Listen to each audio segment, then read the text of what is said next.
Ang perwisyong dulot ng baha masakit din sa bulsa lalo para sa mga may-ari ng mga sasakyang nalubog sa tubig. Kaya payo ng Automobile Association of the Philippines, kumuha ng car insurance na sakop ang mga pinsalang dulot ng kalamidad. Live mula sa Quezon City, may report si Ruth Cabal. Ruth? Sige, bukod nga sa mga bahay at kalsada, malaking pinsala rin ang dulot ng mga pagbaha sa ating mga sasakyan at katapat niyan ay malaking gastos para sa pagpapaayos ng mga ito. Pero sabi nga ng Automotive Association of the Philippines, maiiwasan yan at mapaghahandaan kung maagap kang kumuha ng car insurance. Sa mga nagdaang bagyo, di na marahil kakaiba ang mga ganitong eksena.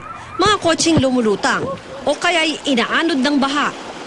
Ang mekanikong si Ray, ilang kotseng na baha ng araw ang inayos. Ang SUV na ito nalubog daw sa baha sa Espanya sa Maynila. May tubig pa nga sa loob. At nagkalat din ang putik. Tapos yung mga sa pinto, mga power window. Yung iba, yung mga gauge, yung mga panel gauge. Pero pag gano'n nagagamit pa yung pag-ayos naman? Yung mga hindi sensitive na, yung katulad yung mga modelo na, mga sensitive na yun, pag papalitan na ng buhay. Yung pag, like yung computer box pag nasira? Papalitan mo rin ng yung computer box? Computer box. Kung paandar lang daw o para mapagana lang ang makina, posibleng abutin ng 12,000 pesos ang gagastusin ng may-ari nito. Pero kung lumabas na sira rin ang computer box, dagdag na 20,000 pesos pa.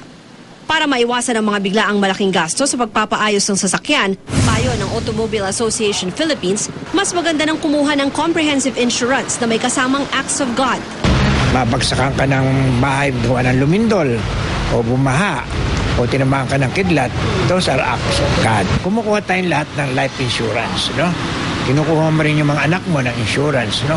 Hindi mo naman gustong mamatay yun, no? Sa kotse, ganun na din because it is an investment.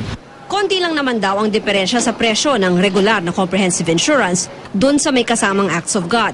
Ayon sa AAP, karaniwan ng insurance kada taon ay katumbas ng 3% ng kasalukuyang halaga o fair market value ng kotse.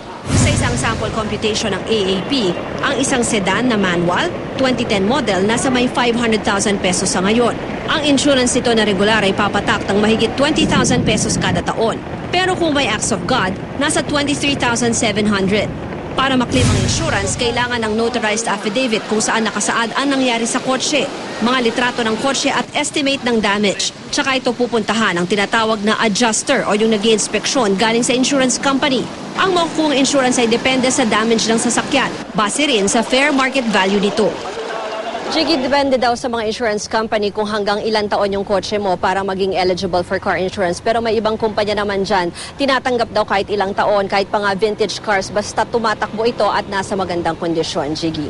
Oo nga, tsaka Ruth, may mga kumpanya pa nga na nanlilibre o mga bangko na nagpo-promo na libre yung acts of nature o acts of God. Pero yung mga sakop nito, pagka kumuha ka nitong acts of God o acts of nature na insurance, ano ba yung mga sakop nito? Jiggy, kaya nga tinawag nila na acts of God or acts of nature. Yan yung sinasabi na beyond daw sa control ng humans. No? Katulad nga yung sinabi natin kanina, yung mga pagbaha, yung earthquake, o kaya may ibang instances dyan, yung mga nagawa rin dahil sa nature. Halimbawa, kung yung kotse mo ay mabagsakan ng billboard dahil nga may bagyo o malakas ang hangin ng mga panahon na yon, pwede yung kasama para makapag-claim ka ng insurance, Jiggy.